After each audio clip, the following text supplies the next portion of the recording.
Trailer کے شروع میں ایلپ ارسلان گورنر گریگور کو کہتا ہے، ہم لوگ بہادری اپنی تلوار اور اپنے اندر موجود انصاف اور ایمان سے حاصل کرتے ہیں۔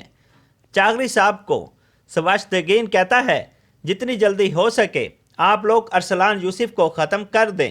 امید ہے آپ کے چچا یوسف اینال کا خون رائے گاہ نہیں جائے گا۔ چاغری صاحب کہتا ہے، ہم سب کا اختتام خیریت سے ہو۔ ایلپ ارسلان گورنر کو کہتا ہے، ابھی ہار مان لو، اگر تم ہمیں قیدی بنانا چاہتے ہو تو پھر تمہیں خود اندر آنا پڑے گا۔ گورنر گریگور کہتا ہے، جب تک تم میری اطاعت نہیں کرتے میں تمہیں آزاد نہیں کروں گا۔ یا تو تم ہتھیار ڈال دو گے یا پھر اپنی اور اپنے سپاہیوں کی موت کا تماشا دیکھو گے۔ ایلپ ارسلان کہتا ہے، تمہیں کیا لگتا ہے کہ ہم شہید ہونے سے گھبراتے ہیں؟ اینال صاحب اپنی بیوی کو چیخ چیخ کر کہتا ہے، کیا جو میرا حق ہے میں اس سے دستبردار ہو جاؤں؟